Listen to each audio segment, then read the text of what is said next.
kekal di dalamnya. Itu kata Al-Quran. Tetapi apa kata Allah? Walladzina hum li amanatihim wa ahdihim ra'un. Dan sesungguhnya beruntunglah orang yang memelihara amanat-amanat tadi. Tidak berzina, tidak menggauli yang bukan istrinya. Walladzina hum ala salawatihim khas yuhafizun. Dan orang yang memelihara salatnya. Ulaika humul warithun. Mereka itulah orang yang mewarisi alladzina yarithunal firdaus. Yakni yang mewarisi surga firdaus. Mereka kekal di dalamnya hum fiha khalidin. Ini terbalik dengan pengajaran Edis Congor, manusia pemakan sendal jepit. Iya, karena kemarin sih Bang Suma, Bang Edi saya nonton itu pernah nunjukin di Al Asab ya 51 gitu. Makanya saya bilang apakah itu dapat mencerminkan sebuah perkataan mulia bagi Nabi Muhammad. Allahu Akbar. Masya Allah, Masya Allah. Jadi saudara gini Bang Suma, saya pengen sekali lihat Bang Suma itu debat sama Edis biar saya semua juga sudah tahu layangkan bahwa tantangan saya. Kebenarannya itu siapa? Dua Kristus versus dua Rob. Kayak kemarin Bang Suma debat sama RK itu saya lihat lebih asik sih ditonton, nggak terlalu diberi kesempatan satu-satu menjelaskan. Itu buat saya lebih, bagi saya ya lebih cepat dicerna dan dimengerti seperti itu Bang Suma. Makasih banyak Bang Suma, saya udah mengerti. Oke, saudara Leo, Anda berdiskusi dengan baik. Terima kasih. Iya, sip.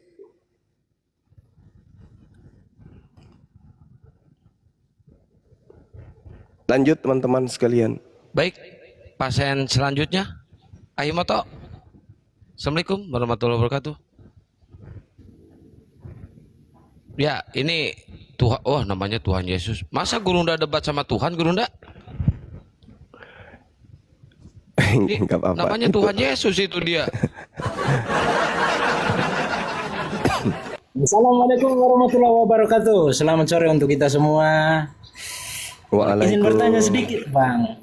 Nah, kalau saya di sini, kalau saya di sini hidupnya permisi dua agama, orang tua Muslim, saya Katolik, Bang.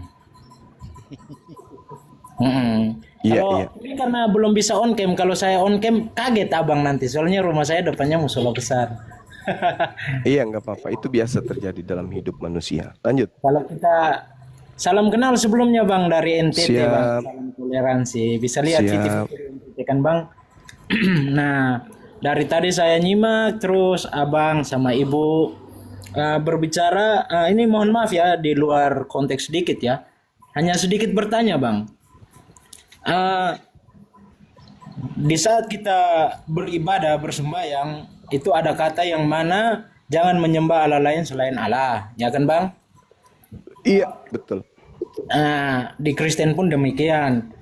Nah, yang jadi pertanyaan saya, kenapa kita di Kristen menyembah Yesus dan kenapa di Islam itu menyembah Muhammad, Bang? Itu aja, Bang. Iya. Mohon dijelaskan lah. Baik. Seperti yang abang tahu lah. Baik. Jadi saya teringat cerita guru saya. Ada seorang anak TK bertanya begini. Mama,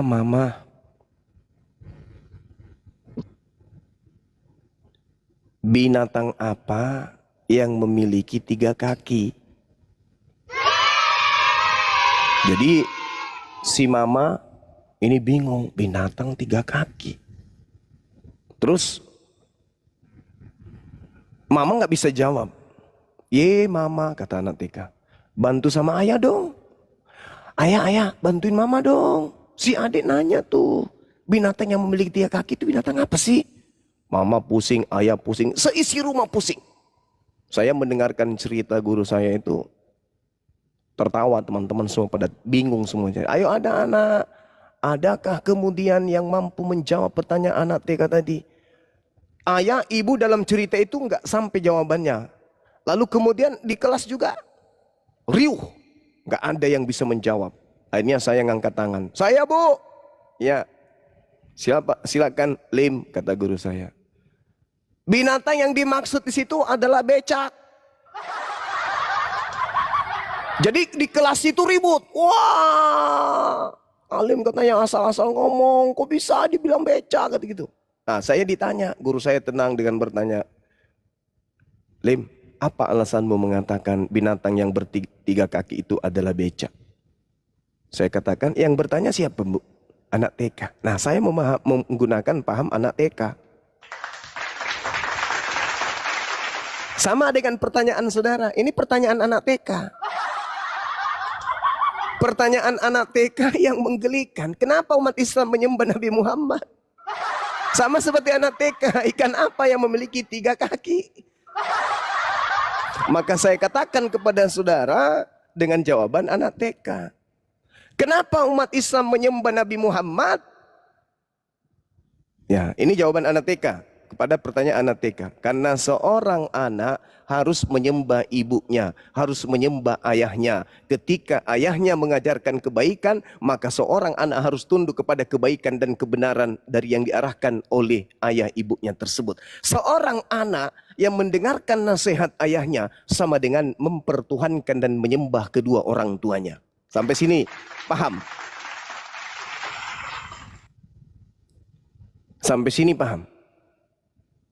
Jadi konsep menyembah yang dibawa oleh murid-murid Edis, dia ingin menyamakan antara perintah yang datang kepada umat Islam, atiullah wa atiur rasul wa ulil amri minkum.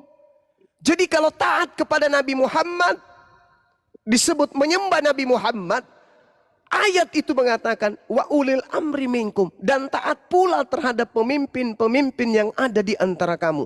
Berarti umat Islam disuruh menyembah presiden.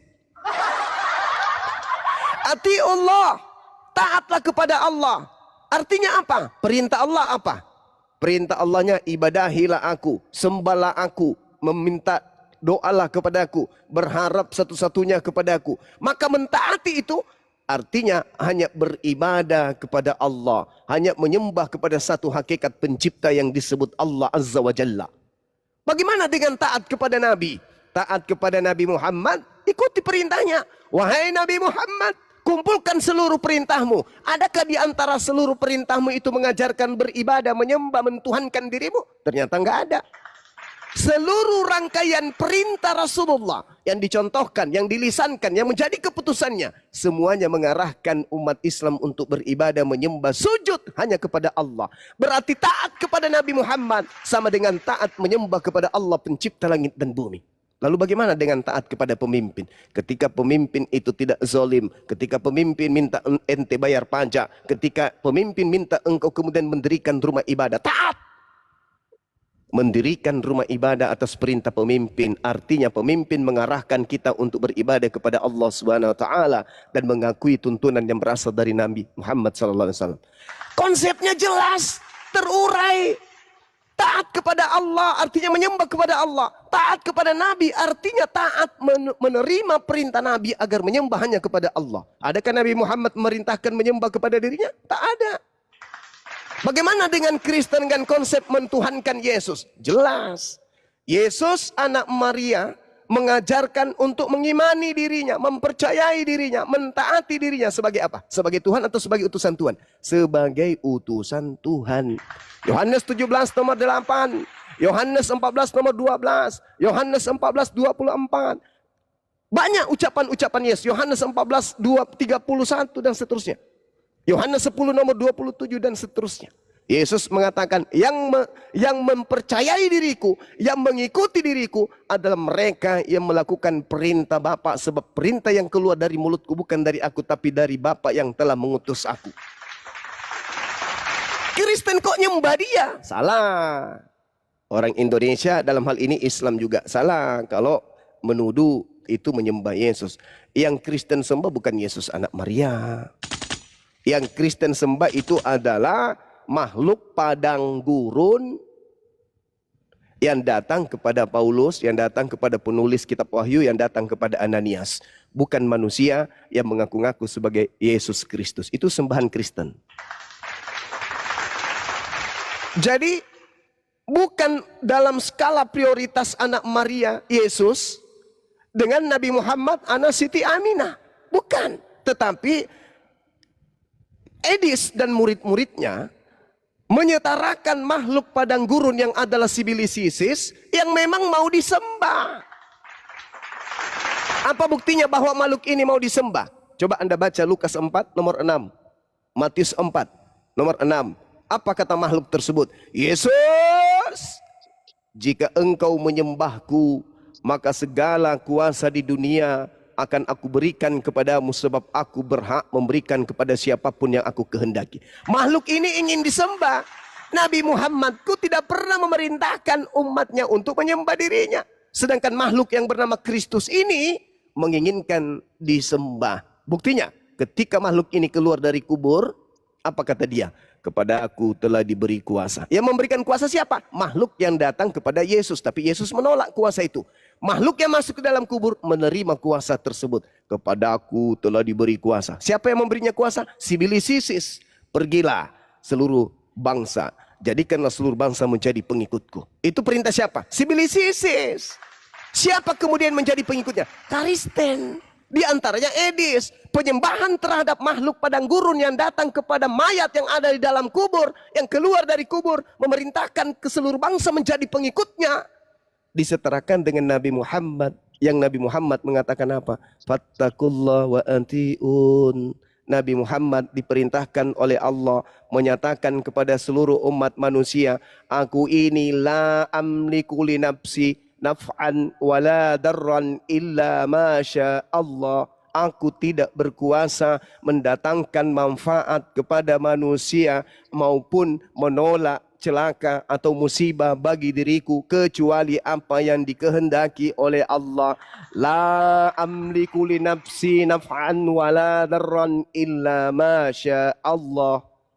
Nabi Muhammad bersandar kepada Allah. Aku tak bisa memberikan apa-apa. Aku tidak bisa membuat orang itu terhindar dari apa-apa. Karena semuanya hanya dengan izin Allah. Sama seperti Yesus. Semuanya karena Allah. Biiznillah, biiznillah. Hanya karena Allah. Tetapi makhluk padang gurun ini, wah, melampaui batas. Pergilah. Jadikanlah seluruh manusia yang tak berakal menjadi pengikutku. Itu bukan Yesus, itu bukan anak Maria, tetapi itu adalah makhluk yang pernah datang kepada Yesus, tapi Yesus tidak mau terima. Wahai Yesus, iya paman, jika engkau menyembahku, kenapa? Lu akan aku berikan kuasa di bumi. Sebab aku berhak memberikan kuasa itu kepada siapapun yang aku kehendaki. Kata Yesus dalam Yohanes 12 nomor 40 Mesa 41. Apa kata Yesus? 41 apa 31 ya? 31, sorry. Yohanes 12 nomor 31, Yesus mengatakan apa?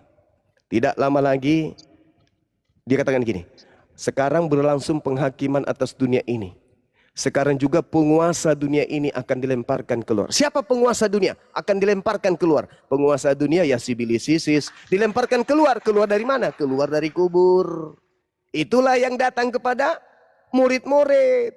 Sehingga Yesus menubuatkan, sebab Mesias-Mesias palsu akan banyak melakukan mujizat sekiranya mungkin menyesatkan murid-murid pilihan juga. Yohanes 24 nomor 24. Maka yang keluar dari kubur adalah iblis yang dilemparkan dari keluar dari kubur. Kata Yesus, Yohanes 12:31.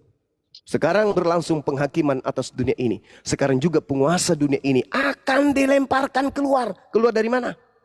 Akan berarti belum terjadi. Kalau keluar dari surga, sudah keluar. Sudah zaman Adam dia dilempar dari Eden. Tapi ini baru akan keluar. Jadi keluar dari mana yang dimaksud? Keluar dari kubur. Coba Anda baca Matius 28, nomor 17, nomor 18-nya. Ketika dia keluar dari kubur, murid-murid ketakutan dan ragu. Tidak percaya kalau itu adalah murid, kalau itu adalah gurunya. Lalu makhluk itu mendekati mereka dan berbisik, kepadaku telah diberikan kuasa. Pergilah ke seluruh dunia. Jadikan seluruh bangsa menjadi pengikutku.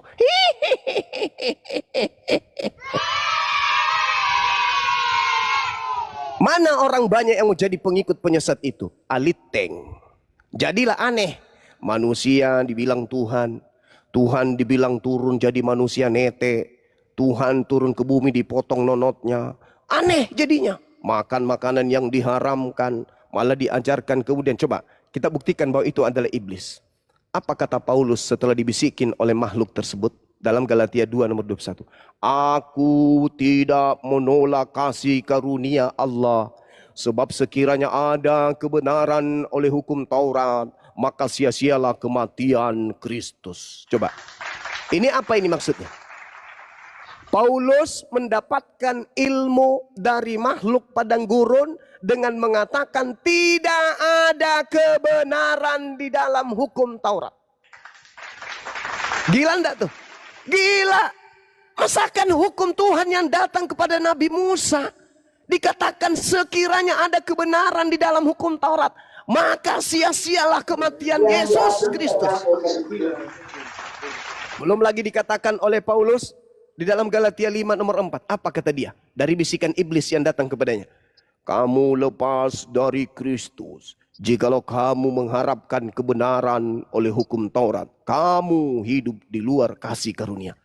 Jadi apa maksudnya dalil Paulus ini? Karena ini berasal dari makhluk yang datang kepadanya sebagai pembisik. Apa kata makhluk itu? Paulus, ya paman, ajarkan kepada manusia-manusia cuplis bahwa mereka lepas dari Kristus jikalau mereka mengharapkan kebenaran dari hukum Taurat. Berarti orang Kristen ini harus menganggap hukum Taurat itu tidak ada kebenaran di dalamnya. Pantas saja Paulus di dalam suratnya, di dalam Filipi 3 nomor 8, apa kata Paulus di sana? Malahan segala sesuatu ku anggap rugi karena pengenalan akan Kristus Yesus Tuhanku. Lebih mulia dari semuanya. Oleh karena dialah Kristus Yesus Tuhanku, aku telah melepaskan semuanya itu dan menganggapnya sampah. Paulus menganggap hukum Taurat itu sampah setelah bertemu dengan makhluk padang gurun. Di dalam bahasa original teksnya disebut skubalon. Skubalon artinya tinja. Tinja artinya kotoran. Kotoran artinya Dengan kata lain, Paulus mendapatkan bisikan dari makhluk Kristus bahwa hukum Tuhan yang datang kepada Nabi Musa itu adalah tai.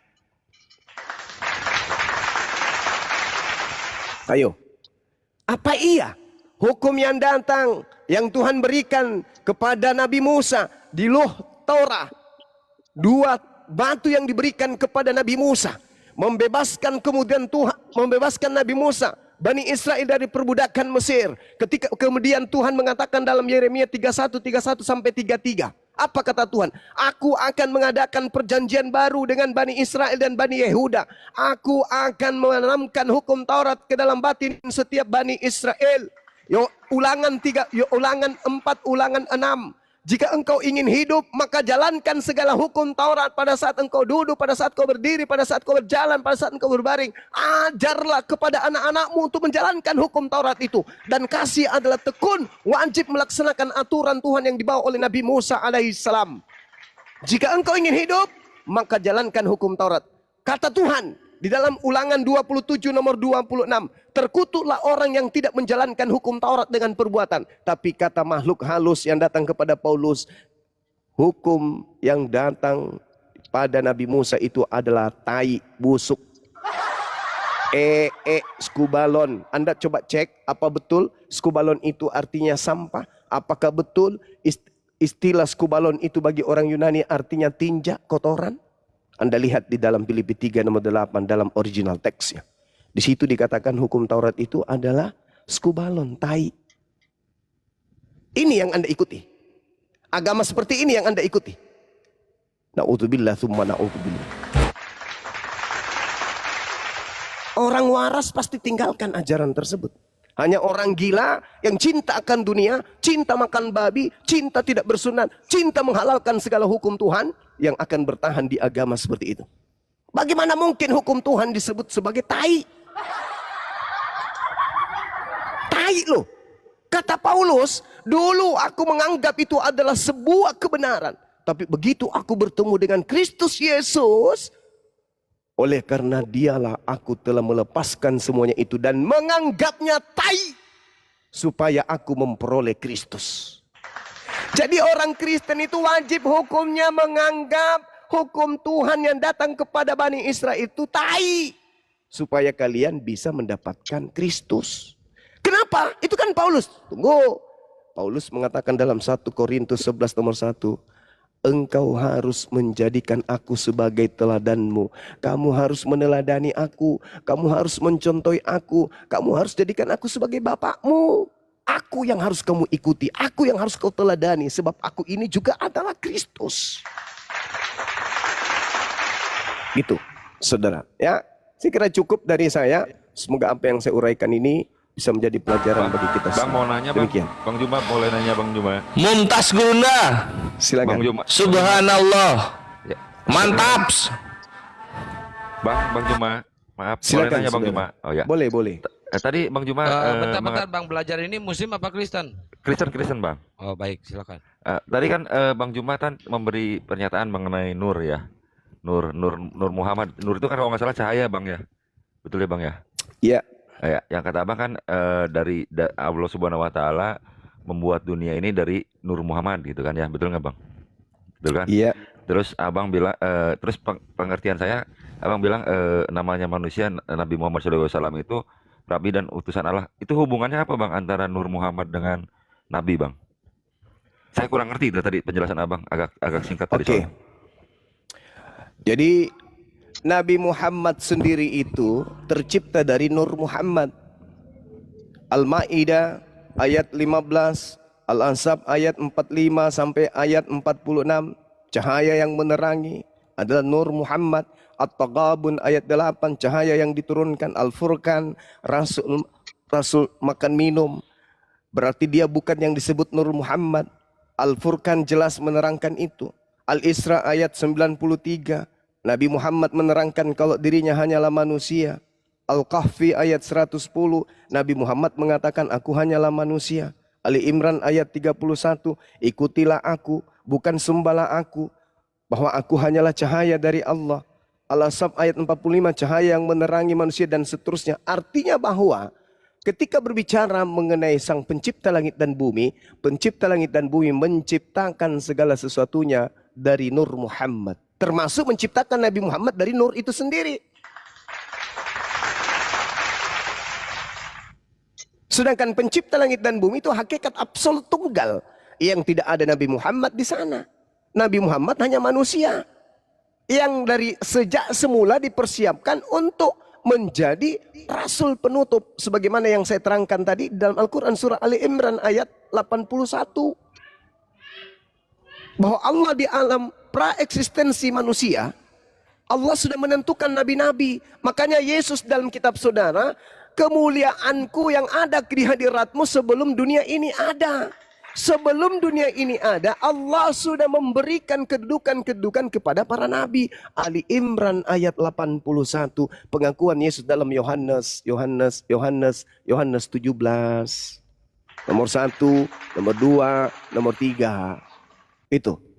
Kemuliaan, permuliakanlah aku di kehadiratmu sebagaimana kemuliaan yang aku miliki di sisimu sebelum dunia ada. Nabi Muhammad memiliki kemuliaan di sisi Allah sebelum alam semesta ini diciptakan. Itulah yang disebut Nur Muhammad.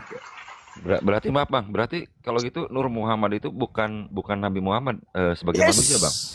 Benar Beda ya? sekali. Beda ya berarti ya Bang ya. Iya. Tapi kenapa nggak dikatakan begini aja Bang? Allah menciptakan dunia dari nur gitu. Kenapa mesti ada istilah kalau kita ngomong nur gitu ya. Nur itu kan saya. Kalau kita di belakangnya ada Muhammad kan berarti kita konotasinya larinya ke Nabi Muhammad sebagai nabi Bang. Muhammad SAW Bang. Iya. Jadi kaidah ini sebenarnya dalam Al-Qur'an begini. Bismillahirrahmanirrahim. Ya ahlal kitab qad ja'akum rasuluna yubayyinu lakum katsiran mimma kuntum tukhfuna minal kitab wa ya'funa an katsir qad ja'akum minallah nuru wa kitabum mubin. Telah datang kepadamu cahaya dari Allah. Apa cahaya dari Allah itu? Cahaya dari Allah itu adalah baginda Rasulullah Muhammad sallallahu alaihi wasallam. Dunia gelap, zaman jahiliyah gelap. Dengan turunnya Nabi Muhammad menjelaskan kebenaran tentang tita yang datang kepada Nabi Adam alaihi salam. Jadi terang dia. Dengan turunnya Nabi Muhammad menjelaskan kaidah yang muncul pada Nabi Adam, pada Nabi Abraham atau Ibrahim alaihissalam.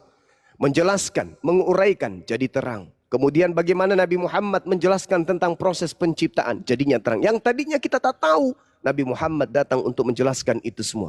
Maka dikatakan sebagai Nur Muhammad. Alam semesta ini dicipta. Kenapa? Karena nanti Nabi Muhammad yang akan menguraikan itu semua. Makanya dijelaskan dalam Al-Quran surah An-Nahl ayat 44.